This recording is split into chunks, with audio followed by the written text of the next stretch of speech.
Hi everyone, this is Marie Blue Angel, and I'm back with the demo for the Willowmist Emporium of Antiques and Curiosities.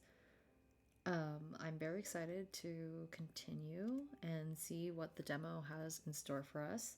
And a reminder that I have no idea when the demo will end, so it could be today on Thursday, or it might go, I feel like it will go into Friday, but we'll have to see. But last time we left off with closing the shop, and we promised Winnie that we would help with her goal of becoming a global pop star slash idol. So we're going to get to that and see what we get into on this night. All right. A party in an antique store does sound pretty cool. I'll put you in charge of planning that, eh? Do you think we can get a disco ball in here? Hell, my aunt probably has one stashed away somewhere, knowing her. Disco balls and parties can come later, though. Didn't you want my help with something? Oh, right. Oh my gosh, I'm so excited. Come on, come on. She went to grab you by the hand, but her fingers went straight through yours. It did leave you with a cold, numb feeling in your hand, though, which you found pretty cool. Let's go. Okay, we're going upstairs. That's good. She charged upstairs, and you trailed behind, ready for a troublesome night ahead of you. We love that. We're spending time with Winnie. Your place is so cool. Sylvie didn't like me coming up here, you know? This is my first chance to have a proper look around. Why not? What did you do? What? Who said I did anything? Well, did you? I think it's 'cause I'd stand at the end of her bed in the middle of the night. Kinda spooked her a little. Okay, I can now see why she wouldn't like that. I was just messing around. I won't do that to you, though. I promise. I'd pinky promise, but, you know. She wiggled her semi-translucent pinky finger in front of your face. Anyway, do you have a computer? I do. I brought my laptop with me, luckily. I don't know what I'd do without it. Same. Yes, finally. Okay. You sat down at your desk, swinging around in the chair to log in. What's step one of becoming an idol, then? Getting famous, I guess. Selling out a giant arena for my concert. Okay, I don't know much about idols, but I think there are some steps before that. Did you decide on a name at least? You had a few ideas earlier, but... Well, I have been thinking about it. Winnie the super cool idol? Denied. What? I thought that was a really good one. How about something like... something that highlights your draw. Ghost Winnie. With a star in the middle. That might be cute. Oh, mysterious, intriguing, cute. And accurate to boot. Hopefully people don't question the fact you're slightly transparent too much. That could cause us some trouble. Okay. How about this? She got into position, arms wide, a huge grin on her face. Hello, my little ghostlings. Ghost Winnie is here. She pulled another pose, making a star symbol with her hands out in front of her. How do you do that? I don't know how to do that, but I believe in the vision. How was that? Wow, I think I'm already a fan. You'll make a fan out of me if you keep that up, I say. Winnie gasped dramatically, placing both hands over her chest as if she'd just received the most shocking revelation of her afterlife. Oh, no. Don't tell me I'm stealing your heart already, Blue. Goodness. What if you are? Imagine the scandal. A famous idol and her first ever fan, who is also her manager? Oh, no. That just won't do. My fans must adore me from afar. Wow, shot down instantly. I must keep your heart open to all of my fans. Or I must keep my heart open to all of my fans. You understand, don't you? How selfless of you. It's my duty. But don't worry, Blue. I'll always make a little extra time for my favorite fan. I better get the VIP treatment then, hmm? Of course. Okay, Ghost Winnie. We've got a name down. I suppose the next thing to do is make social media accounts so you actually have somewhere to be an idol. Twitter, Instagram, YouTube, and Twitch too. Do you want to make videos? Of course. Got it. I'll start setting those up. Do you have an email address already? Maybe. Uh, we should probably just make a new one. You maybe have an email? I can't really remember. Huh. All right, new email too. You tapped away on her keyboard, getting to work. So, Winnie, can I ask you something? Yeah, I'm an open book. Well, you're a ghost. That's not a question, silly. I wasn't done yet. Are you dead? Ooh, I'm a scary dead person. I don't know, to be honest. I don't have any memories of my life. Probably. Ghosts are usually dead, right? You lost your memories. I guess so. Or maybe I didn't have any in the first place. Who knows? She's very nonchalant about it. And that doesn't bother you. Why would it? I'm all for the here and now. I guess that's a good way to live.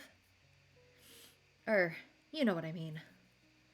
What's with the superstar idol thing then? I thought it was some kind of unfulfilled dream of yours. Maybe it was. Honestly, I just felt like this store was so boring sometimes, you know? So I was brainstorming ways I could help liven the place up, and bam! I saw this old magazine with a super cool idol on the front cover.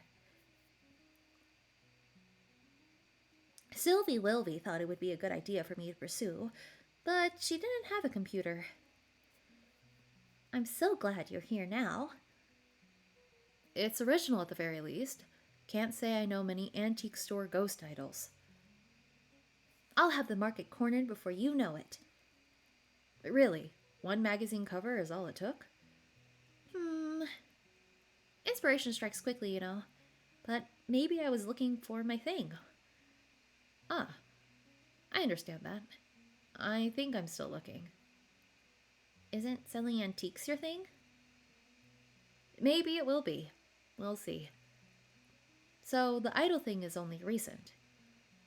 I've had the idea for a couple of weeks now. I've been brainstorming all kinds of things while waiting for you. Waiting for me? Yeah, Sylvie said you were coming. She said you'd be able to help. So she signed me up for this ahead of time. Well, I don't really mind. Anyway, I was born to be a star. I think I was probably a pop sensation in my past life. Or maybe a famous actor. Or both. You chuckled, shaking your head as you turned away from your laptop. All right. Well, your social media is ready.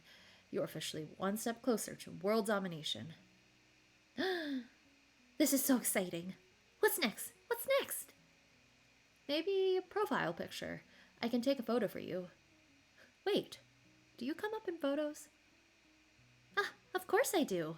I'm not a vampire, silly. Thank God. Imagine trying to figure out how to market an invisible person online. You lifted your phone up, angling it towards Winnie, who instantly struck a dramatic pose, tilting her head to the side with an exaggerated wink. Cheese. You snapped the photo, checking the screen. Sure enough, she was there, only ever so slightly transparent. If you didn't know she was a ghost, you likely wouldn't have guessed from this picture. Let me see.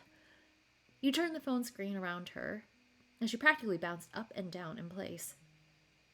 So cute. Blue, you are such a good photographer. Well, I think anyone could do this much, but I'm not one to turn down praise. It's thanks to the subject material. Really, what can I say? A pretty girl will take pretty photos. Oh, you think so? Is that so? You think I'm pretty? If I didn't know any better, I think you were flirting with me, Blue. And if I was? You're confessing so boldly. What would all my fans say? I suppose I'll have to start fearing for my life soon. I know what idol fans are like. It'll be our little secret then. What? Are you proposing a secret manager idol relationship? What? No, I meant your secret. Like your secret little crush on me, obviously. Winnie flailed dramatically, floating backward as she needed physical space to recover from your words. She's blushing a lot. Her expression was somewhere between flustered and delighted. Oh, gosh, now you're making me all flustered. I'm just messing with you. Think of it as payback for making me drop my glass the other night. Ah, right, of course. I knew you were kidding. Not a bad prank, but I can totally do better. Hey, we're even now. For now, let's upload your new profile picture. There. Looking good, Winnie. Now we just need content. You said you wanted to do videos. Yep. I should probably, figure out what kind of idol I am. Am I the cool, mysterious type, or the super high energy, cheerful kind? I mean, that's pretty obvious to me, but more importantly, who do you want to be? Winnie paused for a second at that. It was so brief. So brief that you might have missed it if you weren't paying attention. That's a good question, huh? Well, I guess we'll find out along the way. That's what makes it fun. Well, you quite literally have all the time in the world to work it out, so there's no rush. Take some time thinking about what you want your first post to be, too. Right. I should do some brainstorming. I got it! You brainstormed for like 3 seconds. What can I say? I'm obviously a natural. So here's the idea. I'll pretend like I'm putting on a show, and you can pretend to be in the crowd recording, right here in the store. If we post that online, it'll totally go viral. Oh, like a fan cam? Yeah, like that. You don't know what a fan cam is, do you? Maybe it's lost with the rest of my memories. It's just a fan recording of a performance. They're pretty popular online. All right, I can do that. What are you actually going to, do though? It's a surprise. Are you excited? I don't think I could get any more excited if I tried. Come on, let's go do it then. Okay, down to the store we go. That's cute. Isn't it a little dark for something like this? We say. We're down in the store, okay. Concerts are usually dark, I think. Don't worry, it's going to add to the atmosphere. Just use your phone torch or something. With that, she stepped up onto the counter, not paying any mind to any of the items there. Which was fine, really, considering she just passed straight through them. Ready? I'll start recording. Mic check? Mic check. You don't have a mic. I'm practicing. Hello, Willowmist. I'm Winnie. No, that's not right. Start again.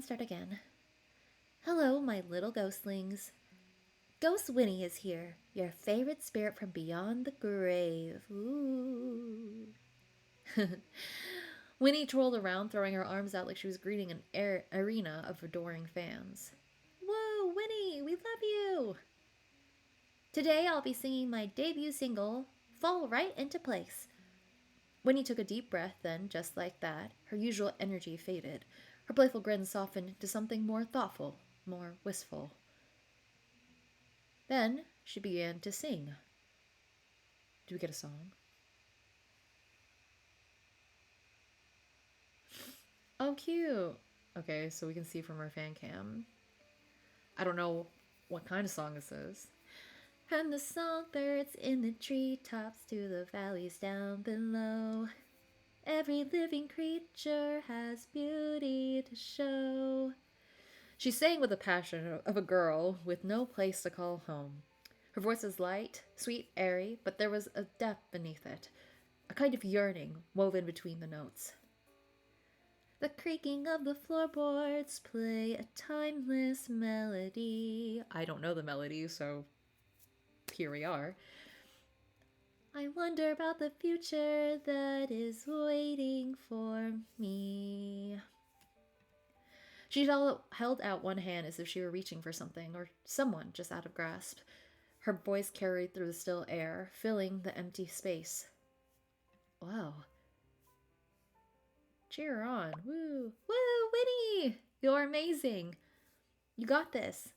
A spark of surprise lit up Winnie's face before shifting into pure, radiant delight. Thank you, thank you. I dedicate this next verse to my #1 fan.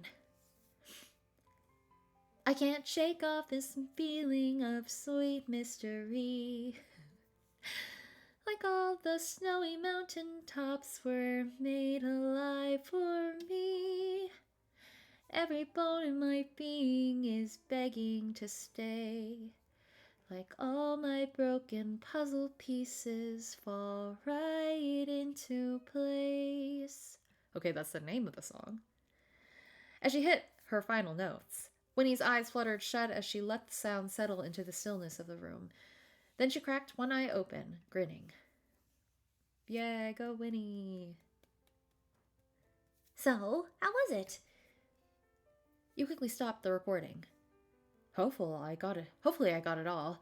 I kind of forgot halfway through that's why we were doing this. That was beautiful, Winnie. Yay! Where did that song come from? My mouth. Okay, comedian. I know that much. Did you write it? I think so. I hope so. It's when I first got here, it was in my head. Maybe it's the memory. I'm not sure. But it's pretty, right? It's gorgeous. And you're an amazing singer. Well, I wouldn't be a very good idol if I couldn't sing. That's true. I just didn't realize you were that good. You leaned back against the counter, arms crossed as Winnie descended to stand beside you. A memory, huh? Music is a pretty powerful thing. I wonder if it means something. That I've always been destined to be famous?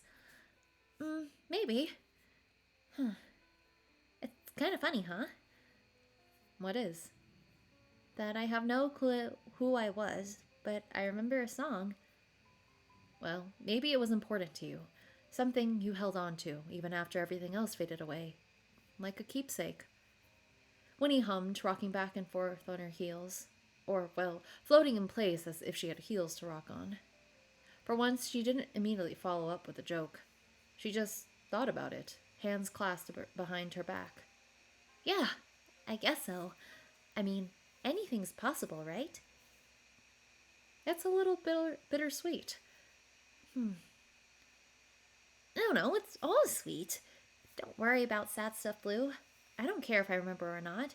All that matters is now I'm going to be a superstar. How did the recording turn out? I think it's good. I'll have to clean it up a little before it's ready to post, though. I can add some special effects, too. Strobe lights, fireworks, a backing track. Okay, temper your expectations a little. I'm no professional. Winnie grinned nearly ear to ear, and you were sure it was contagious, as you found yourself smiling back. A yawn escaped your lips inadvertently. Tired? All this fame and stuff really wears you out, huh? It's been a long day. You must be more exhausted than me. Not at all. I could sing all night. You might need to come up with some more songs first. So, you don't get tired? Nope. I can't even remember what sleep feels like. Man, that would be helpful. It's pretty cool, huh? Another perk being a ghost. Doesn't it get lonely? Huh? Oh, sorry. It kind of slipped out. I just mean, while everyone else is sleeping, it must be very quiet around the store. If anything, it's super boring. Luckily, Florian is usually around, but not tonight, huh?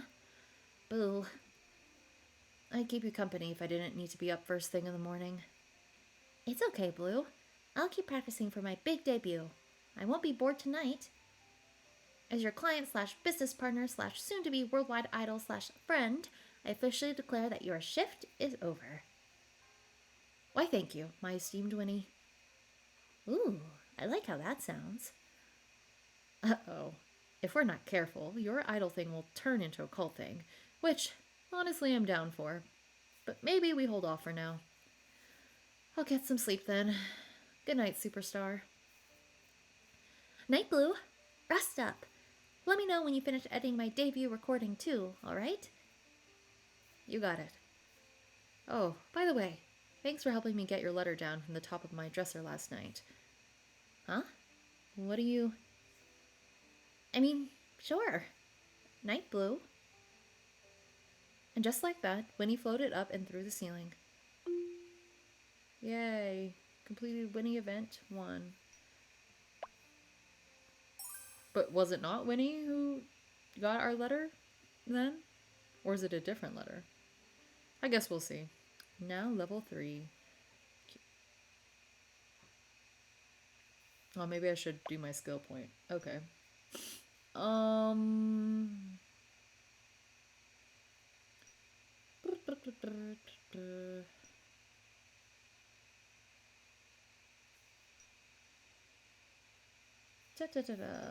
More. Let's just do smarts. I'm gonna do smarts. Okay. A ghost idol. What a weird life I'm living. Well, at least I won't get bored out here. With that, you headed back upstairs. Okay, so that's the end of... basically the end of the night. We're gonna see if it takes us into Friday, but we are level 3, which is exciting. You stepped into your room, then promptly flopped down on the couch, exhaustion overtaking you. What a day. Between dealing with customers, meeting and helping Winnie with her idol stuff, and everything with Florian, you were left with little energy for yourself. You let your head come to rest on the back of the chair and closed your eyes. Just for a moment, you told yourself, you just wanted to rest your eyes. Just a minute, then I'll get dinner and go to bed. And just like that, you fell into a light sleep.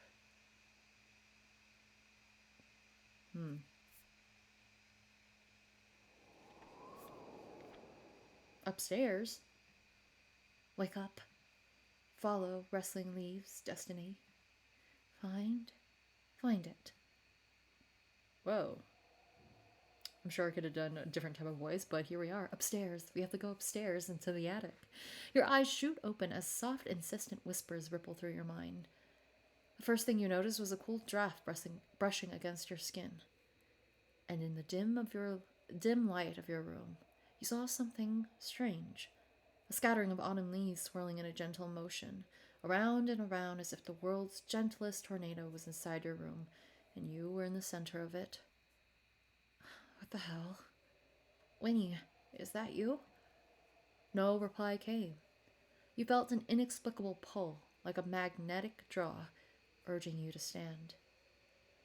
You got to your feet and the swirling leaves followed you, as if you were commanding them. Which you weren't, as far as you were aware. You looked out the window, but the wind didn't seem to be coming from there. Winnie, is this some kind of practical joke? If it is, you got me. That pull continued, almost as if dragging you to the door. Swallowing hard, you followed it out of your door and upstairs. Oh gosh. You had expected to see Winnie when you entered the room, but you found the attic empty. The pull continued, dragging you further into the room, relentlessly.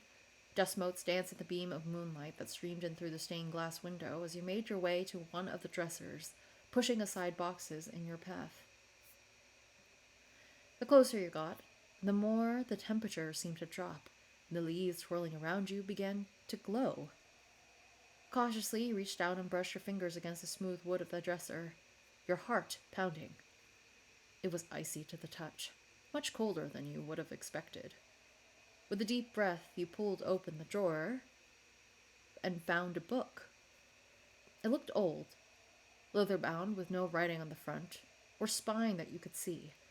Carefully, steadily, You reached in and took it from its place in the drawer, blowing a layer of dust off the surface. As soon as you made contact with it, the leaves swirling around you exploded into gold dust, shimmering through the air before coming to rest on the wooden floor. The temperature of the room returned to normal, and you were left once again exhausted. Strange book in hand, you made your way back to your bedroom. Okay, so we were supposed to find this? You set down the book on the small dining table in the kitchen and changed into your pajamas. Whatever strange thing was going on right now, it certainly could wait until morning. You crawled into bed, heart still racing, and closed your eyes. Despite the adrenaline running in your veins, weariness overtook you, and soon enough you fell back into a much deeper sleep. Okay, mysterious book. And now it's Friday. Yay. Friday all the way. I hope we feel better about sleeping and everything. The sing-songy chirping of a group of small bluebirds on your windowsill woke you from your sleep. You sat up and yawned, stretching out your shoulders with a pop. I'm not sure that's meant to pop. Rubbing your bleary eyes, memories of last night suddenly resurfaced. Filled with alarm, you searched out the book you'd found, and noticed that there was nothing on your table anymore. Was that all a dream? God, I need to stop watching TV or something. Whoa. Huh? Abruptly, a book fell onto your lap as if someone had dropped it. A very familiar leather-bound book. How the... Does this place have a second ghost or something? Absent-mindedly, you began to flick through the pages. But instead of being greeted with a journal like you expected, you found strange, intricate drawings, almost like sigils. It looked old, but incredibly well kept, and you couldn't read a word of it. You flicked to the front, and in the bottom of the corner was a single word, or in this case, a name. Marigold. Is this Aunt Sylvie's? Just, what is going on around here? Ghosts and nights, sure, but people around here are different. Does that mean she was too? It did make sense to you, kind of. Your aunt was a little strange in a curious way. Okay, Mr. Book, I'm going to leave you here, but I'll come back to you later. I promise. There's no need to follow me around the store, all right? I've got work to do, but trust me, you and I have a date tonight, all right? Don't go anywhere. You set the leather-bound book carefully on your desk and taking note of exactly where you leave it. All you wanted to do at that moment was find answers, but instead you turned to your door. There was work to be done. Inventory needed sorting, bills to be paid, and customers waiting to come spend their hard-earned money. And talk to you, apparently, since that's what your aunt did. Helped people. Check how Florian is feeling. We should man the counter and sort through storage. Or maybe we should clean. I don't know. I mean,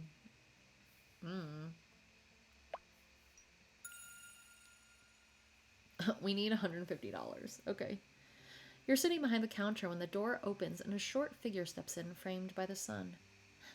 Hi, I'm glad your store is still here. It would be concerning if it wasn't. Yes, exactly. So I'm very happy. Did your mom like her birthday present? She smiled all day and night, and she's a good smiler. I'm so glad to hear it. Can I help you with anything else today? You're back so soon. I didn't realize kids your age were so into antiques. The shop sounds like fun, so I wanted to come back. Maybe I'll find something else to make Mom smile. The day is always good when she smiles. She drifted across the floor with that same light, careful gait, as if she barely needed to step on the ground to move. It was strange but interesting. Her path curved toward a tall antique mirror leaning against a shelf. The glass was a little fogged at the edges, silvery where the silvering had flaked. Ah, it's a pretty mirror, isn't it? But unfortunately, it's not for sale. I might be able to find you something similar, though. When you look at yourself, how do you know it's really you? That's a pretty big question for an otherwise quiet day. I like big questions. They fit more wonder inside. You step closer, In the mirror, your reflections lined up side by side. For a heartbeat, something odd flickered. Vivi's mismatched eyes swapped, left for right, and then the glass looked perfectly normal. You blinked once, twice, confused. Well, I know it's me because I remember being me. I just trust my reflection. I don't know. I'm not sure, really. I'm me, but I don't necessarily always feel like my reflection. It's a little hard to put into words, I think. Reflections aren't always a perfect match, and I don't think they have to be. As long as I'm happy, I'm okay with that. Would you be scared if you knew the person looking back at you wasn't you? If it was a stranger or someone you couldn't recognize? Well, probably. But we all change and grow. Sometimes you have to leave parts of yourself behind. Sometimes a little piece of someone else's self might rub off on yours. And sometimes you become an entirely new person over your lifetime. Sometimes I feel like I don't deserve my reflection. Like I'm wearing something very beautiful that belongs to someone else. And if I breathe too loudly, it might notice and ask for it back. But I want to keep it. She pressed her fingertips almost, but not quite against the glass, then dropped her hands abruptly and turned back to you. Maybe you can share your reflection then. That's not so bad. Sharing is nice. Thank you for answering. Of course. Can I stay here a while longer? Just a little, until my mom is done shopping. Sure, take as much time as you need. By the way, shouldn't you be at school? Not today. I only go to school on the days I can remember to. Doesn't your mom mind? Mom likes it when we're together. I think you'd like her. She's a very good mom. Vivi wandered away from the mirror, her hands hovering over shelves until she paused at a display of small broken trinkets waiting in a discount bin. There was a cracked porcelain doll head, a chipped teacup, and a wind-up toy missing its faceplate. Can I touch these? Be my guest. They're too damaged to sell anyway. If you find anything you like, you can just take it. She crouched down and gently lifted the doll head, tilting it this way and that. Then she picked up the broken toy and studied the round space where its face had once been. Her mismatched eyes lit up with some curious idea. With surprising deftness, she set the porcelain head against the toy's body, pressing the edges until they fit with a strange, uncanny snugness. The toy stared back at you with wide painted doll eyes, its small key clicking faintly when Vivi gave it a twist. Yes. The figure lurched forward with a stuttering hop, the borrowed face bobbing as if it belonged there all along. See? Now they're both happier. The doll gets to move again, and the toy isn't faceless anymore. It's better when broken things share their parts. Then no one has to be alone. That's creative. I don't think I've thought of that. They're both happier now, even if one is gone and the other is a bit wrong. I'm impressed, Vivi. Maybe I should hire you to fix all of her broken stuff. I could help, but Mom is done shopping, so I have to go. I can come back later if that's okay. I'd like that. Have a nice day, Vivi. And tell your mom I said hello. I will. She'll like you, I think. You both smell like home. Oh, that's a new one. I mean, that's sweet. Here we are. She gave a small wave, then left the store. You stared down at the strange mismatched doll and wondered what it could possibly mean. I wonder what it could mean, to be honest, but I guess we'll just have to see how the story continues to go, you know?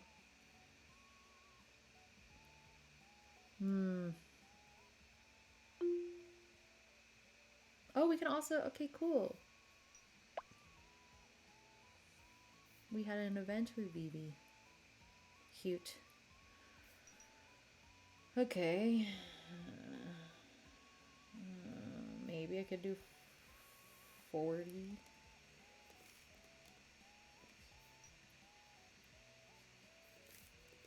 I'm trying to change this to 15. Ooh, that's a lot of money. Normal, and this one's poor, so maybe like $10. We'll say 12. Okay. You get seated behind the counter, ready for today's customers. Emmett's here. I was nearby, so I thought I'd take a quick look around. Welcome. Miniature harp has more charm than I'd like to admit. I thought I changed the price, but sure, I can do 18. Accept the offer. Reasonable enough. I'll take it off your hands. Okay, thanks. I thought I changed it, but maybe I didn't change it. Yay! Thank you for your business. I'll be back to review things later. All right, see you next time. The customer leaves the store. You saw one customer today, but no one else is coming now. Oh, okay. You had just stepped away from the counter to grab lunch when the door opened and Florian came waltzing in, covered once again with his sunglasses and bucket hat. Florian! Hey. How are you feeling? Did you get some sleep? The deep-set bags under his eyes didn't look very promising. I'm fine enough to work. Well, if you say so. But you should think about going to see a doctor or something if it continues. Didn't I tell you to stop worrying about me? Yeah, but no one said I had to listen. Good day, Sir Florian. Pray forgive my intrusion, but might I inquire about this peculiar contraption you have hanging from your pocket? I have never seen it before. It's like before. Lucille stepped over from the side of the store, helmet under arm. She gestured towards a pair of headphones connected to Florian's pocket, which was half hanging out of his pocket. It's a pair of headphones. Headphones. A peculiar name. I have heard of a phone owing to Lady Sylvie, but not these headphones. They're tiny mini phones that you put into your ears, and they put the screen in your brain. Winnie popped out from nowhere, grinning at Lucille. Is that so? What? No, she's bullshitting you. They're just little speakers. You have to be very careful, or the tiny phones will invade your ears and take over your mind. That is quite terrifying, Lady Winona. I believe I will keep my distance from these headphones. I'm telling you, she's lying. Look, you listen to music through them. Florian held the headphones out to Lucille, who raised a hand. My warmest thanks, but I believe it best to let my ears remain free of such intrusions. Why do you never listen to me? She's playing a trick on you again. I do not believe Lady Winona would lead me astray. And I would. Dang, that's so funny. They're really just for listening to music. Winnie's messing with you. Really, they're just for listening to music. You might like them. Thank you, Blue. But if that is truly the case, there's plenty of music to hear without using technology I do not understand. The singing of birds, the rustling of leaves. I believe I will make do, for now. Man, I'm too tired for this shit. Perhaps a caffeinated beverage would be of assistance, Sir Florian. I shall go fetch you one. Blue? Hot chocolate. Please. That will be no problem. Lady Winona, I apologize that I cannot offer you a beverage too. It's okay, Lucy. I'll just enjoy it from afar. You really don't need to. I shall be back post-haste. At that, Lucille left out the front door, a spring in her step. Well, thank you, Lucille. I like that we all care about each other, one way or another, you know? I'm gonna keep practicing. Bye-bye, lazy bones. Winnie floated back up and through the ceiling. You weren't sure you'd ever get used to that. Seriously, though, are you doing all right? It's just some personal shit. It has nothing to do with work. All right, but don't overwork yourself too much, yeah? Actually, I'm glad we have a second alone. I wanted to talk to you. Why? Uh, I guess you're kind of the person I know best in town. Why? I'm not the kind of person that people confide in. I disagree. You're really easy to talk to. What is it? I found something. Congratulations. Would you prefer a ribbon or a medal? Is both an option? No. Damn, you got me all excited for no reason. But seriously, it was.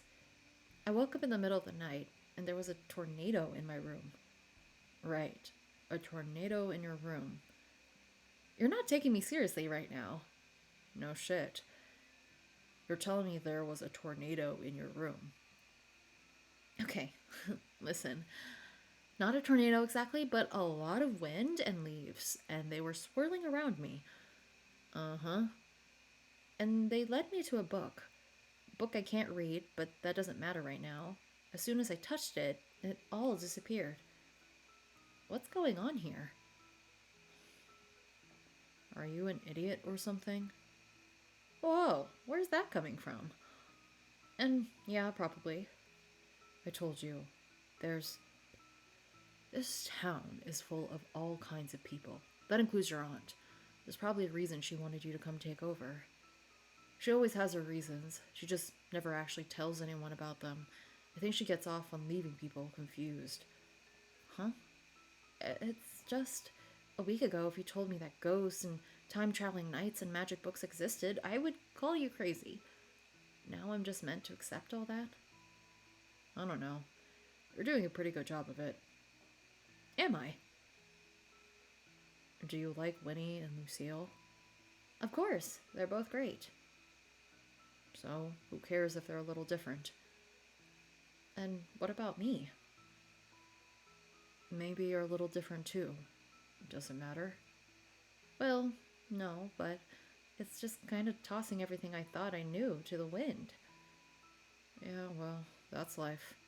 One day you're a normal person doing normal shit. And next, everything's turned upside down without your permission. Speaking from experience there? I don't know what you're talking about. If you say so.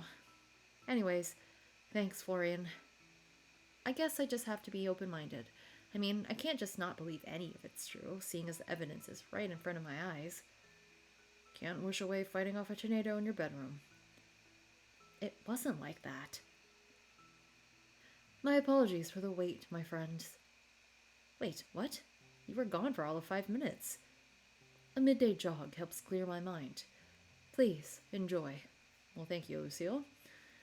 She placed down a small tray on the counter with 3 drinks carefully tucked into it. You quickly took yours, glad for it, and Lucille picked up something floral smelling. What have you got there? The shopkeep called it a white berry forest tea. I will admit, I have not yet tried such a thing, but I tend to keep away from coffee. I said you didn't have to get me anything. It would be unbecoming of a knight to offer a drink to Blue and not you, Sir Florian. Please. I'm not thirsty. Truly. Then I apologize. I did not mean to make you uncomfortable. It's not. Ugh. With a grumble, Florian picked up his drink. It smelled like strong, dark, rich coffee. There. Are you happy now? I've got work to do. With that, he took off, coffee in hand. Is he always so pleasant? If by pleasant you mean acts as if some knave had defiled his morning gruel, then yes, Sir Florian has been rather somber from the moment we met, some months ago now. Well, I guess even Grumpy is charming in its own way. I'm sure he has his reasons. That is true. If I were to speak my mind, I would say he holds little belief in himself, unfortunately. Though I do not know the circumstances that have led him to think like that. Regardless, under his solemn exterior, he is full of kindness.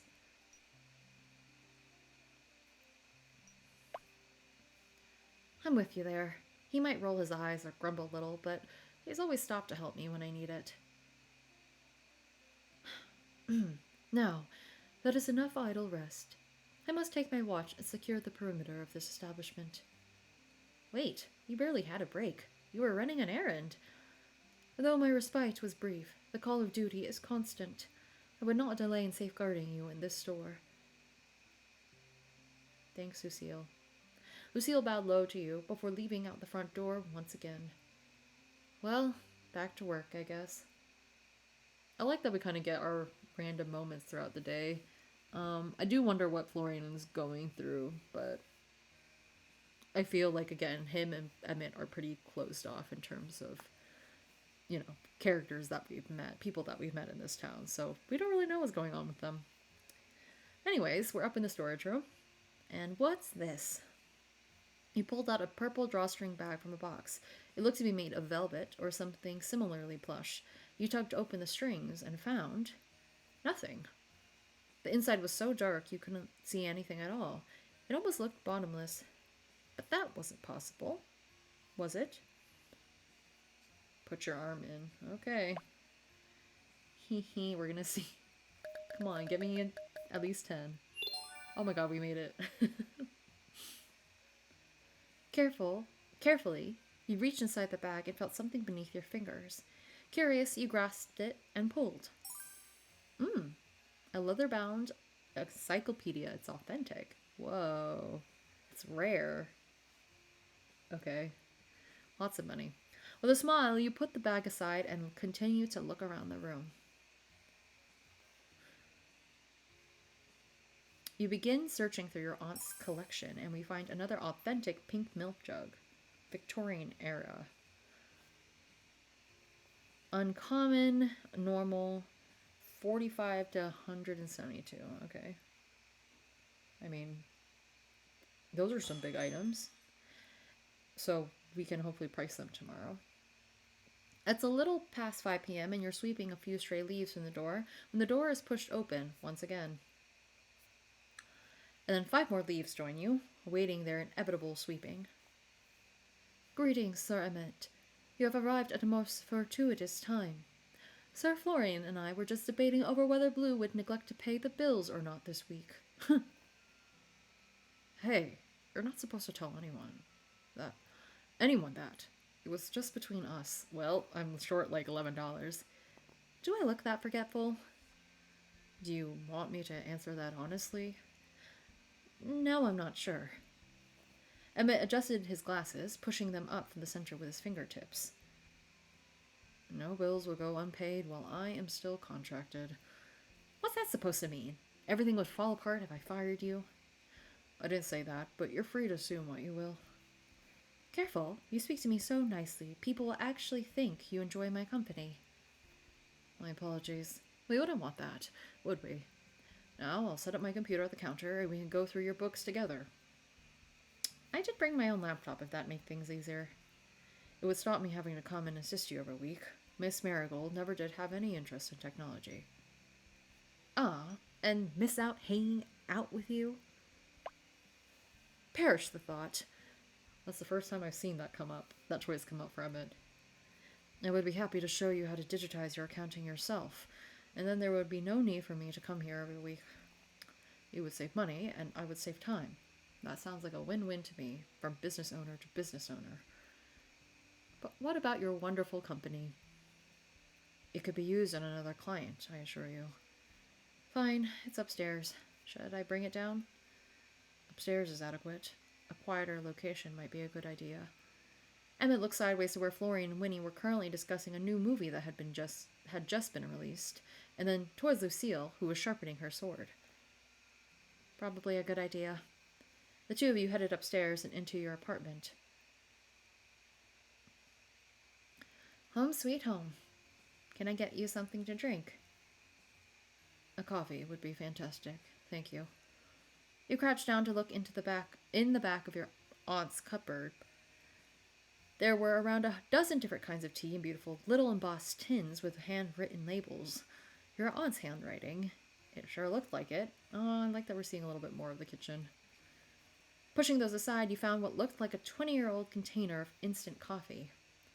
Fair warning, I think this coffee is older than I am. Would you expect anything less from the owner of an antique store? Touche. I'm just saying, if you get poison, please don't sue me.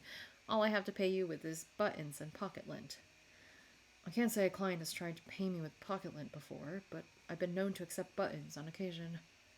You peered up at him. He sat down at your kitchen table at some point, scrutinizing his face. Excuse me. Oh, almost sneezed. Seriously. No. Why would I accept buttons? It was a joke.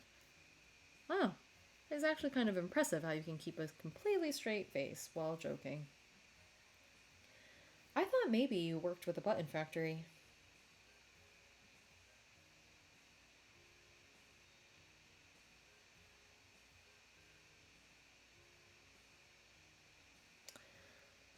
I do, but they pay me by direct deposit. You do? No. There's no button factories anywhere near Willowmist. Uh, alright, wise guy. How am I meant to know when you're joking, huh? You stood up, quickly pouring both Emmett and yourself a cup of the maybe perhaps kind of out of date instant coffee. Well, here's hoping it's still drinkable. You handed him the cup and placed your own down at the spot beside his, then collected your laptop, which was still open to Winnie's idol page. A fan of idols? This is for Winnie. I guess. This is actually for Winnie. You can see Winnie, right? Just double checking that she's not some elaborate prank. Yes, I know her offhandedly. And she's see-through, right? As far as I'm aware, Miss Winona is a ghost. You don't sound awfully concerned by that. There are scarier things in life than ghosts. Like?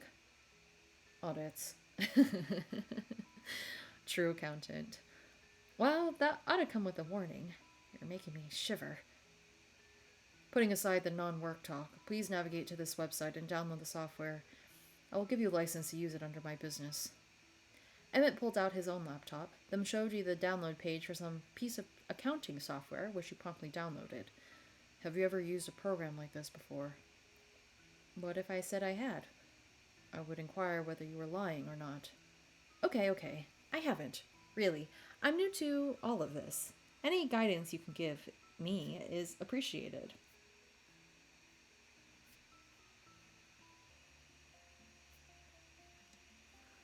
Not to worry. It's rather beginner-friendly, and your aunt's business is quite simple. It's all cash in and cash out. I would suggest continuing to use the book downstairs for keeping track of sales, as Miss Marigold will find it more comfortable when she returns. But once a week you can copy the numbers in here. He leaned over slightly, pointing towards the screen. Miss Marigold chooses to pay off her bills weekly.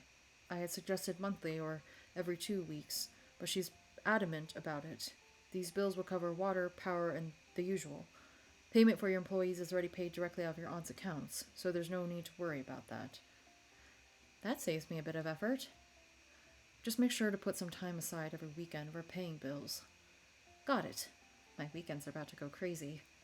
So I just click here to find my bills. No, over here. He leaned over again, and you couldn't help but notice the scent of his cologne. It was almost floral. In fact, if you had to pinpoint the way it smelled, maybe sparkly. Distracted, your hand brushed against his, and for a split second, time seemed to pause. Emmett quickly pulled his hand back and cleared his throat before continuing on like nothing happened. Yes, just there. Click on this tab and it will show you an overview of your pending payments for the week. Ah, right. I got it. Thanks, Emmett. From here on, it should be straightforward. However, since it's your first time, I'll stick around and assist you with filling in some sales data from the book downstairs. Really? That's awfully kind of you. At that, he let out a rare laugh. I'm paid by the hour, Blue. I wouldn't call it kindness. Oh, I see. Looking to fill up your bank account, huh? That's the point of running a business, yes. I appreciate the help nonetheless, even if it comes from a selfish place. Want another coffee before we start numbers boy? Numbers boy? You like numbers, don't you? Yes, I suppose so. And no, One of those coffees was enough to last me a lifetime. Thank you. If I never have to drink another, it will still be too soon. It was it that bad? All right. Well, I'll grab the book then. Feel free to make yourself comfortable. I'm scared. We don't have enough money for. It said $150. But whatever. It's fine. Oh, we only have 139. You headed back downstairs and spent the next several hours going through the handwritten records her aunt left, plus your recent additions. Fortunately, just as Emmett said, it was a rather simple task, just very time consuming. Okay. And done. Well, that was fun. It was, yes. Okay, now I'm the one who was joking. I think I'll leave all the numbers to you. That much is obvious. I had to stop you from entering the wrong amount at least a dozen times. Hey, I'm learning. Does that mean if this doesn't work out, I won't be getting an apprenticeship at your accounting firm? Spend a few more years studying, and then maybe you'll have a chance. At an interview. Wow, what's the point of knowing anyone if you can't get a job through nepotism? I believe that a friendship is required for nepotism to work. Are you saying you don't want to be my friend? Also, what happened the other night? I just remembered when we went out with Lucille. Are we going to talk about that, Emmett? Even though I'm so effortlessly charming, witty, and funny, I do not have time for friendships, Miss Marigold, so I apologize, but a nepotistic position at my company is not likely. That's not how it seemed when I bumped into you the other night. I'm glad we're bringing it up. What do you mean? At the Silver Oak. You were there. Am I that forgettable? You were sitting a few tables away from me. Lucille and I were leaving when you told me I was doing a great job with the store and you wanted to see me again. And then you asked me out to dinner. I believe you're confusing me with someone else. Nope, it was definitely you. Lucille saw you too. So that's a no to hanging out. It's late. I believe that our time is up. I will bill Miss Marigold directly for our session. He stood hastily, and the sound of wood scraping against wood echoed through the small room as he threw back his chair and began quickly putting all of his papers and laptop back in his briefcase. Do you have a doppelganger, my dude? Do you like a twin? I don't think so, but Then maybe we could... I should really be on my way. Good night, Blue. Don't forget to brush your teeth tonight. Okay? Brush my... Huh? In a hurry, Emmett rushed out the door and down the stairs, leaving you staring at the empty spot where he'd just been a moment ago. Don't forget to brush my teeth? What is he, my mother? Wait, what's that? A folded up piece of paper remained on the table. You unfolded it to see a letter addressed to Emmett. Resisting the urge to snoop, you instead folded it back up, then found your hands covered in sparkles. What is happening? You brushed them off on your shirt, then touched the paper again. Once again covered in sparkles, despite the paper looking crisp and white. Emmett will probably want this. Taking the letter in hand, you dashed downstairs. Can we catch him?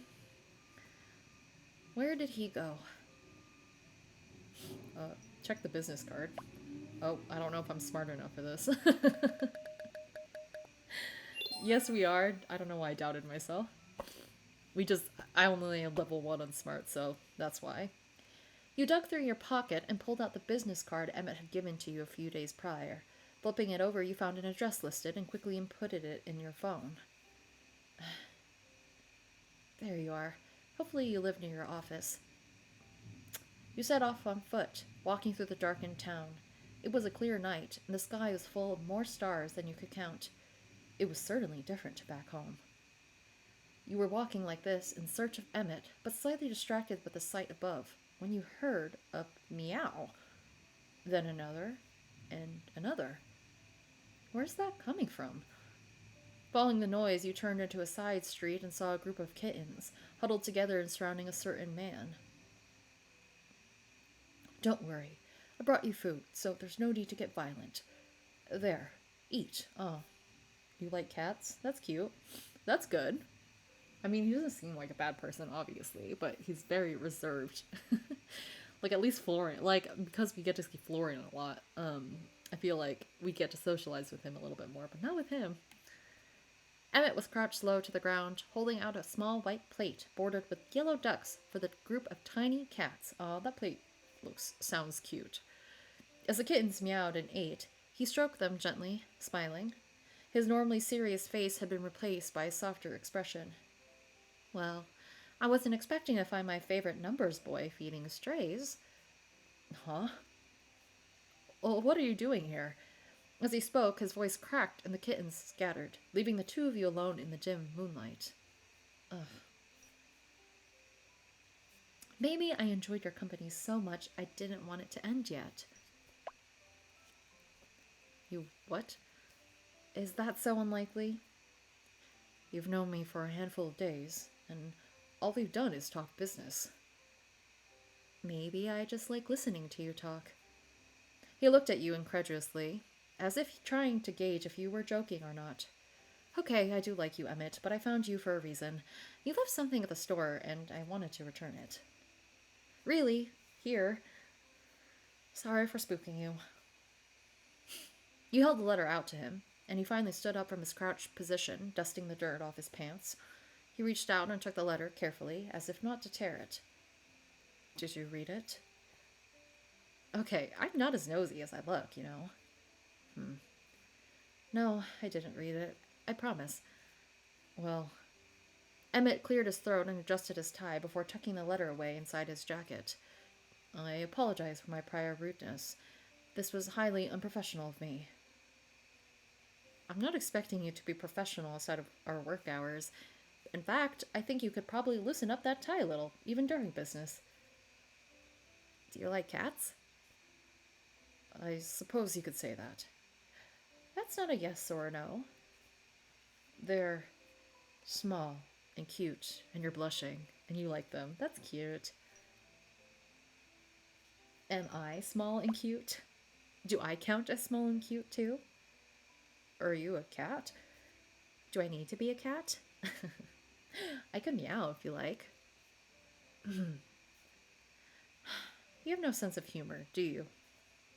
I'm joking, Emmett. You don't have to take everything so seriously. He let out a sigh and shook his head.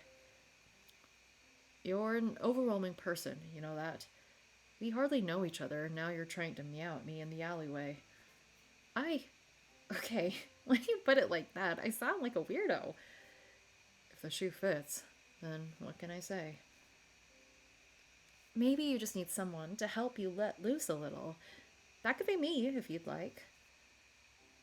What exactly do you want from me? I just want to get to know you. I can't do that if you're always running away. Overwhelming and persistent. It's part of my charm. Thank you for returning my letter, Miss Marigold, but it's late, and I really should be getting home now. You should too. Then, how about letting me walk you home? There's no need for that. It is hardly a 10-minute walk from here. I know, there's probably no need, but can I do it anyway?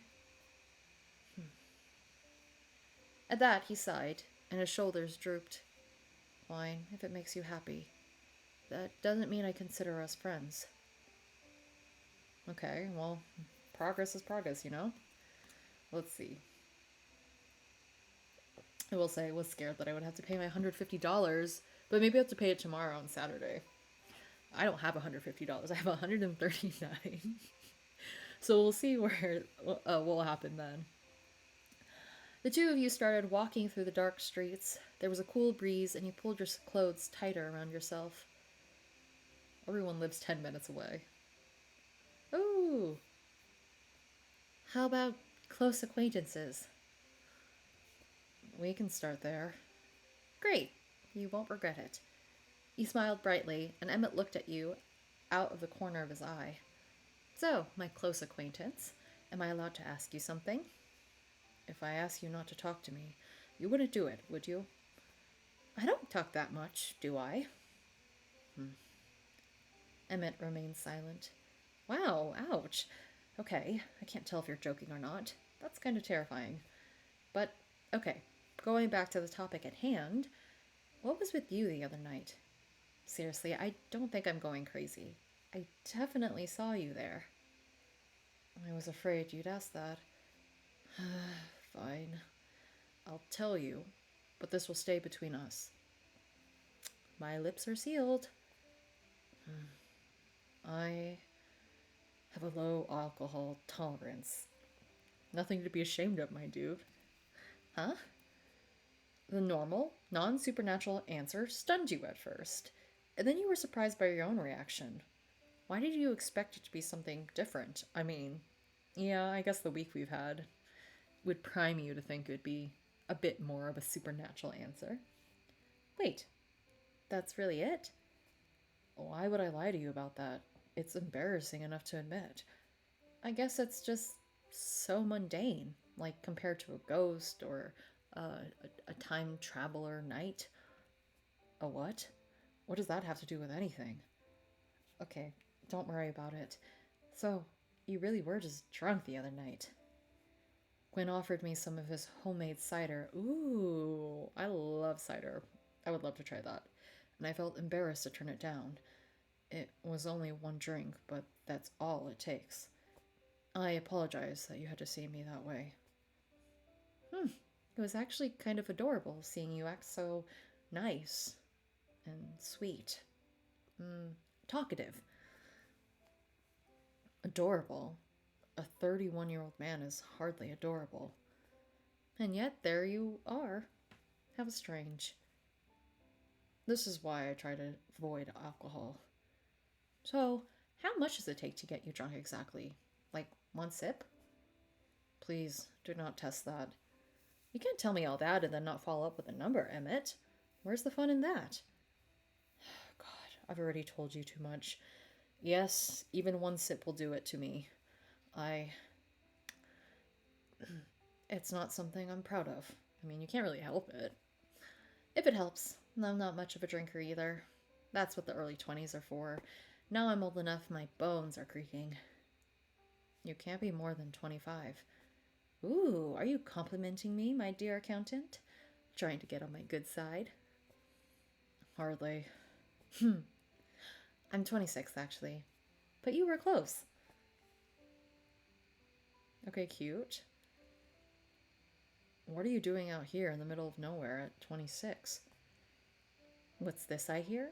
Someone wants to get to know me. It's only simple curiosity, blush blush. To tell you the truth, then, I have no clue. You have no clue. I was getting a little burnt out working part-time jobs and thought maybe some time away from the city would be good for me. Running the store was just a lucky opportunity. I haven't even seen my aunt since I was a kid. It would be like Miss Marigold to leave a near stranger in charge of her business. I don't think she had much of a choice.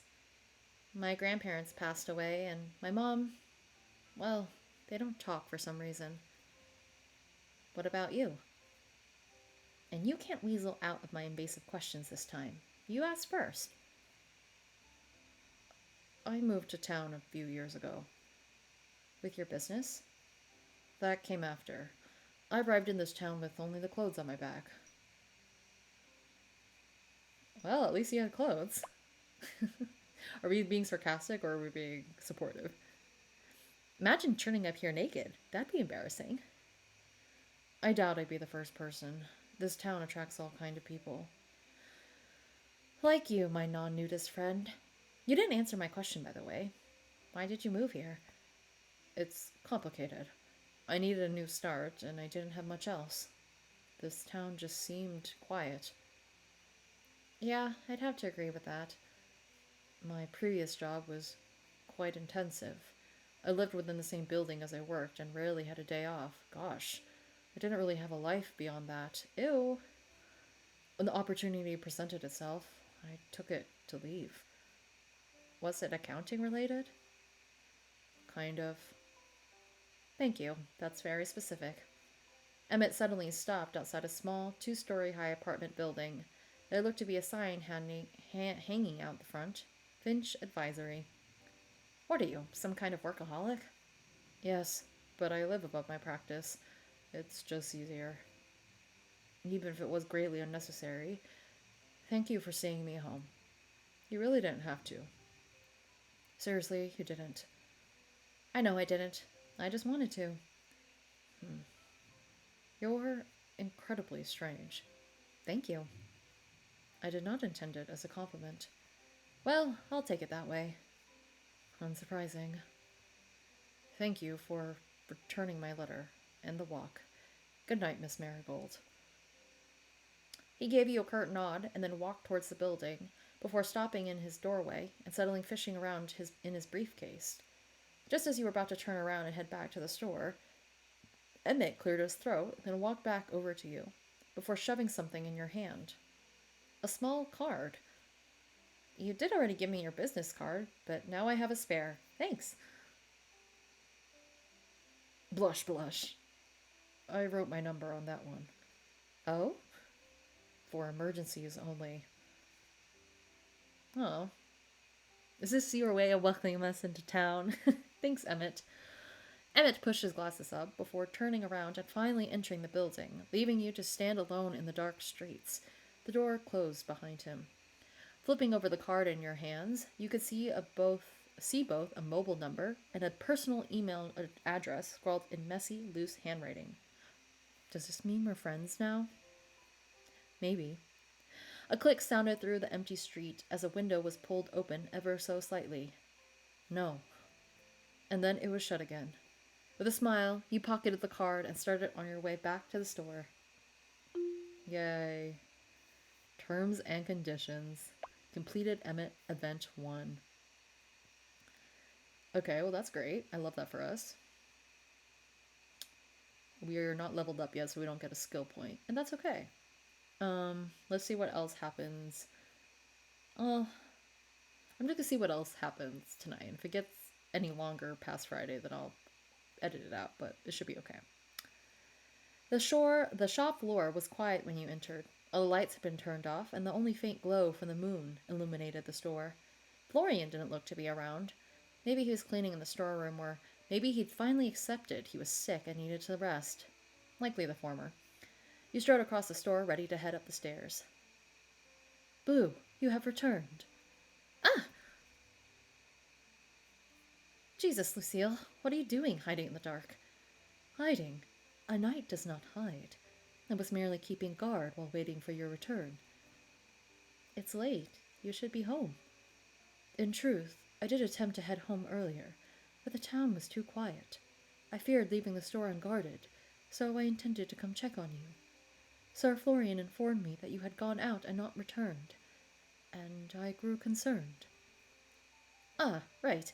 Emmett left something here, so I had to hunt him down. Thanks for coming to check on me, Lucille, but really, it's way outside your pay grade to have to guard me after hours. This is nothing about pay, Blue. I need no reward, only the knowledge that you are safe and well. Thanks, Lucille, but I'm totally fine. In fact, we were talking, and I walked Emmett home. I'm not sure how happy he was about the whole thing, but, maybe it's about the thought that counts. A noble deed, no matter how small, is never wasted. Yeah, I guess that's true. It was kind of fun, too. With helmet on, Lucille placed her helmet on her head, then brushed herself off. Well, if everything is in order, I will take my leave. Do not worry, I will not allow myself to be late tomorrow morn. She bowed low, then started towards the door. Wait, can I walk you home too? Lucille paused for a moment, then turned and walked back over to you, placing her hand on your shoulder. And allow you to see yourself home alone after? Nay, I would not. She shook her head. I have a means to protect myself should brigands set upon me. You do not. It would not be fitting. Sorry, I had to stop for a bit, but I'll continue. I have a means to protect myself should brigands set upon me. You do not. It would not be fitting. Do not worry, I will be well. It is not your duty to escort me to and fro. Something I need no reward, only the knowledge that you are safe and well. Leave the protection to me, Blue. While I live and breathe, I will never allow a hair on your head to be harmed. Fine, but one day I'm going to force you to let me look after you too. That's the deal. She nodded. You are a stubborn one. Very well, a deal it is. Until next time, then. Well, thanks, Lucille. She gave you another nod before heading out the front door and disappearing into the night. The sound of the bells chiming faded as the door closed, and once again the store was plunged into silence. You waited for a minute or two until you heard the sound of her footsteps growing distant, then locked the front door and started back up the stairs. What a day. Your room was much as you left it, cluttered by decades and decades of use.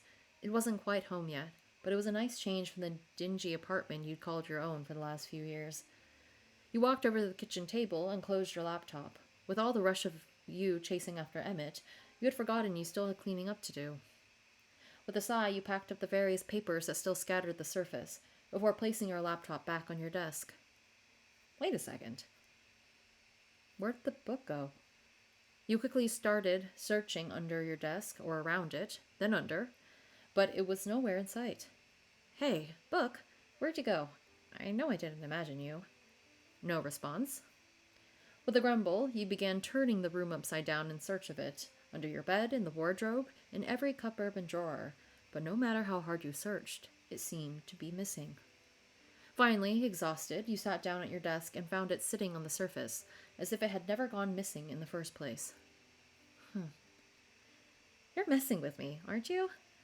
Still, no response, though what would have been more surprising would have been getting a response, really. All right, book. Play difficult. See if I care. You picked it up and flicked through the pages. It was the same as before. Page after page after page of sigils and writing in a script you couldn't read. I guess we found the book. One page at a time, you painstakingly searched from high to low for anything you could read. An hour later, you slammed the book down onto your desk, frustrated. Nothing. You wanted me to find you, didn't you? Why are you being so difficult now? At that moment, a cloud drifted lazily by in the star-filled sky outside, and the moon shone through your window, casting a beam of light onto the desk. The light shone on the open book, and as if a switch had been flipped, the entire book began to glow. The brightness burned your eyes, and you covered them, turning away and squeezing your eyelids shut. After a few moments, the glow faded, and when you looked again, the book was still there, sitting on the desk. But something had changed. Where before you saw plain used leather, now you saw beautiful, gilded edges and intricate embossing. It looked like a piece of art, more than a book. But suddenly, it stopped close, as if caught in a strong breeze. Ooh. Oh, hello. Well, I never. A voice echoed from the book, and slowly it began to float off the table, hovering just a few inches in the air. First, you ignore me for an entire day, as though I were some common dime-a-dozen grimoire. But now you have the gall to paw through my pages with all the delicacy of an ogre cracking walnuts. Appalling. Simply appalling. Oh. It let out a long-suffering sigh. I was created by the finest scribes, imbued with the wisdom of archmages long since reduced to dust. And this is how I am treated. Handled like some sordid cookbook filled with peasant recipes for root stew and boiled turnips. If a book could glare, you were sure the book was glaring at you at that moment. Well, have you anything to say for yourself, you crude, tome-mangling barbarian? You're a book. A book? A book? Why, you wretched, foul-mannered... Whoa. No need to get worked up. God, what am I saying to a book? How are you talking? The book is very pretty, though. Look at this. Very awesome. I like the colors. I am far from a book. I am an archive of the ages, a collection of arcane lore, a repository of incantations, So, a book. Oh, the sheer depths of your ignorance astound me. One would think even a mind as tragically mundane as yours could grasp such rudimentary concepts. And you must be, And you must be a so-called wizard or witch, or whatever tawdry moniker you humans are calling yourself these days, yes? No, I'm just. And now you'll drool upon my pages and mutter incantations with all the grace of a toad gargling mud. What a joy. I suppose there's a positive side to this. Soon you will likely turn yourself into a particularly stupid-looking beetle, and I will no longer have to deal with your ignorance. Though truth be told, I doubt anyone would notice the difference. Damn. Okay, what's going on here? What is going on here is that you are an imbecile and an inconsiderate lout. I have been here, patiently waiting a proper spellcaster for years, only to find myself stuck with some dim-witted oaf who doesn't have the common sense not to handle my pages with their sweaty, sticky hands. What? Who? How? Are you? So, the peasant finally decides to address me as something other than a measly book. Congratulations, truly, on the progress. I am Barnabas the Magnificent, eternal chronicler of magic most high, and patron saint of arcane perfection, linguistic superiority, and the grossly underappreciated art of proper book handling. Oh, lots of titles. Something you sorely lack. Your talking spellbook. Oh, certainly. If you wish to diminish my grandeur in the mere status of a talking book, then, by all means, wallow in your simplistic understanding of the arcane. However, someone like you is fit to be my master. How someone like you is fit to be my master, I will never understand. The fates truly must despise me. I'm your master. That is how this works. I, the glorious and sublime Barnabas, was created by a powerful magician to assist her in the mastery of her craft. However, when she died, she bound me to her bloodline. Long have I been passed down from generation to generation, waiting to find a master worthy of my knowledge. And somehow, despite all the odds, I have ended up in the possession of a clueless dunderhead. I think you're getting confused. I'm not a witch or a wizard or whatever crazy fantasy you've got in that pages of yours. Preposterous. Only a magic practitioner could open my pages, even if that magic practitioner is the least adept one ever to have lived. Okay, you know what? I think I'm going to put you away in a drawer. Put me away? As though I were some mere object? Oh, the audacity. Well, be my guest. Okay, do books talk? Do they sleep? At that you stood, walked across your room, and threw open the top drawer of your dresser. You stuffed him in there with your underwear and slammed it shut. How dare you? This is an affront to the very notion of my being. I say, let me out. Let me out immediately. You're a really cool book, aren't you? Just teleport out. Teleport? I am not a mere parlor trick. I am an object of arcane beauty and masterpiece of craftsmanship and... Yeah, you're a really cool talking book. Fine. Have it your way. While you languish in your mundaneness, never to know the truth of your potential, I will begin reciting the first 5,000 volumes of the great Encyclopedia Arcana. Barnabas began to loudly, obnoxiously recite the contents of a series of books you'd never heard of, despite your attempts to cover your ears. Finally unable to take it any longer, you ripped open the drawer, pulled the book out, and placed it back on your desk. Instantly, Barnabas stopped. All right, enough already. Look, I'm sorry, okay? You're a book. A talking book. It's a little overwhelming. A little overwhelming? Try having someone lick their fingers before flicking through your pages. My bad. The book side. Yes, it is very much your bad. Now listen here. Whether you like it or not, you and I like it or not, we are stuck together. I am yours, and you are my master. Okay. Barnabas floated up into the air. It is now your duty to continue the line of marigold spellcasters and use the powers I have to offer you to become the most powerful being this town has ever seen. Does that mean our aunt is dead or what? I'm not sure if I want to become some magical overlord. And why not? It was created by a mighty sorceress, and now she is dead. It is your destiny to continue her legacy. Look, I run an antique store. That's kind of what takes up all my time at the moment. Unless you have some spells in there that'll make me super successful and rich. Right. I keep the give me a vast fortune spell right next to the one for turning people into beetles. You're really sarcastic for a book, you know? I have to be, considering my current circumstances. And as you're my new master, I'm afraid that the sarcasm is likely here to stay. Oh, goody. God, what is happening to my life right now? I'll have you know I was flipping burgers a week ago. A burger flipper? Oh, no wonder you handled me so roughly. I spent years and years in the care of some of the most talented wizards and witches in history. And I'm handed over to a grease-stained fry cook. Oh, the shame. Hey, it's not like I chose you. That makes two of us then. It's not like I chose you either.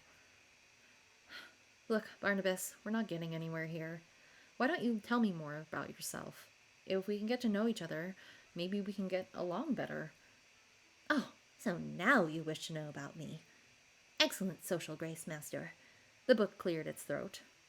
As I told you before, I'm the great and magnificent Barnabas, codex to the once that magnificent Marigold line.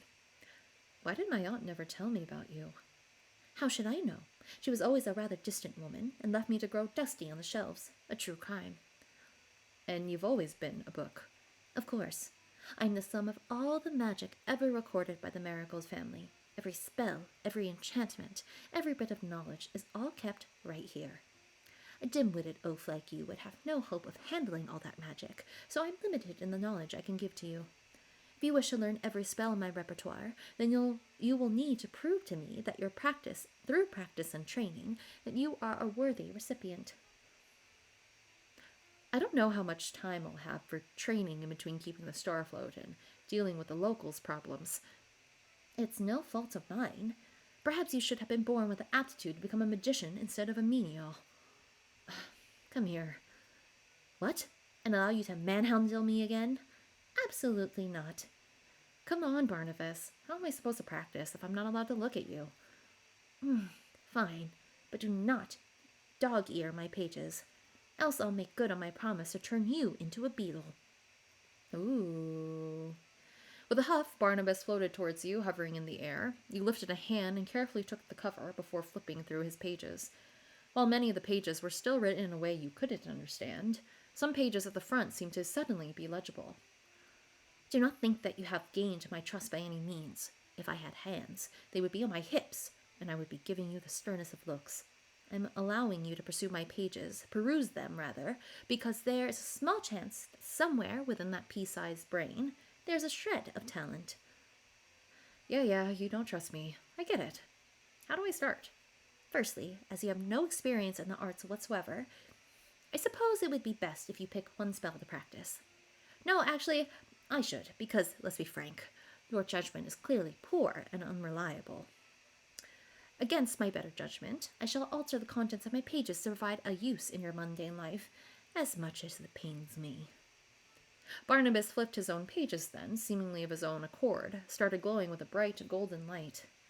With this, I've modified the spell Revelatio Obscura. Now, upon successfully casting such a spell, your eyes will have an easier time spotting things that are hidden. If the spell fails, it is because you are, in fact, a worthless and talentless excuse for a human, and nothing to do with my modifications. So, it helps me find things. I can think of a few times that could be useful. Yes, well, if that is all, please put me away somewhere, preferably not near where you keep your filthy undergarments. Huh? Wait, you have to teach me how to cast the spell first. Must I?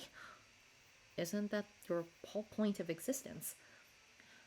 My point is to hold information, not your hand. Figure it out yourself. Fine, but if I accidentally set the store on fire, it's on you. You pulled out the chair at your desk, sat down, then reached out and grabbed Barnabas. Please, don't let my pages be burnt. It would be terribly inconvenient. I'll try, but no promises. Ignoring him, you started studying the page. It detailed how to cast the spell with various diagrams, drawings, and words. As you read, the letters and images seemed to float off the page and into your mind until, finally, everything sunk in. You pulled out a notebook and began scribbling sigils left, right, and center. If this was what magic was like, it was going to be a lot easier than you thought. Once satisfied, you put Barnabas back down on the table and pushed the chair back.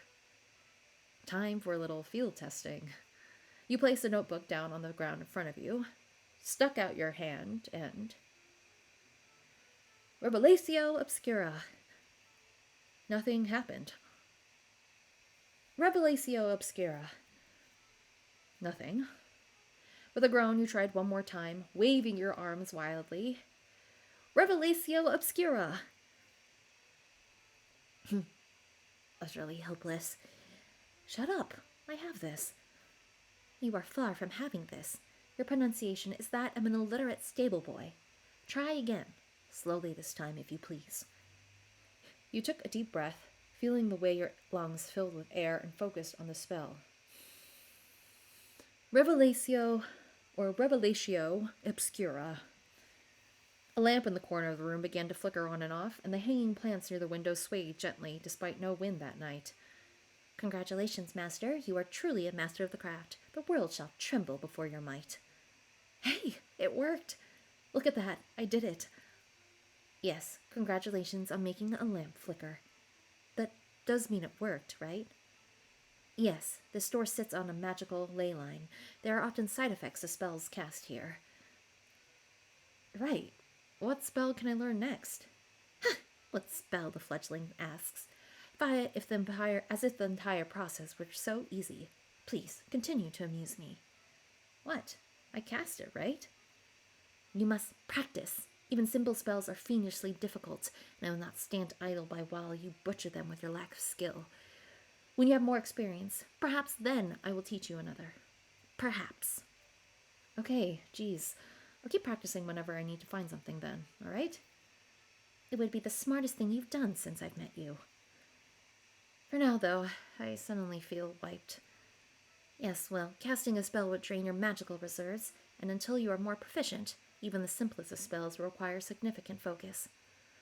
Well, I'm too tired for this. I'm going to bed. What should I do with you? I'm perfectly capable of looking after myself.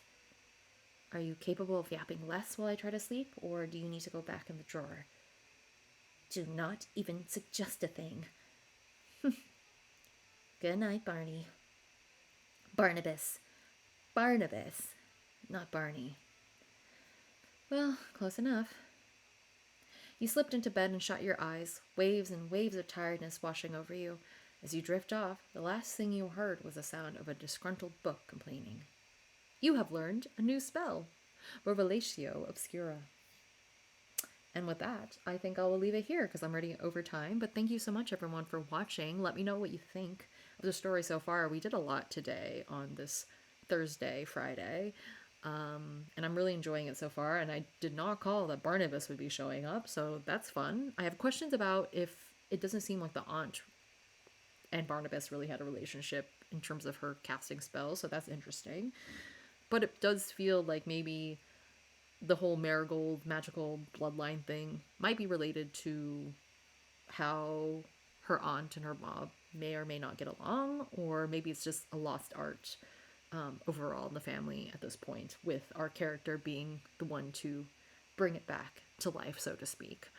So that'll be very interesting moving forward. I don't know if this is the end of the demo, but I'll just leave it because there might be a little bit more time. I didn't pay my bills yet. I don't know. But anyways, thank you so much for watching. If you liked the video, please don't forget to press the like button. And if you want to see more of this demo of the Willowmist Emporium of Antiques and Curiosities, feel free to subscribe to my channel. And with that, I will leave you and see you next time. Bye!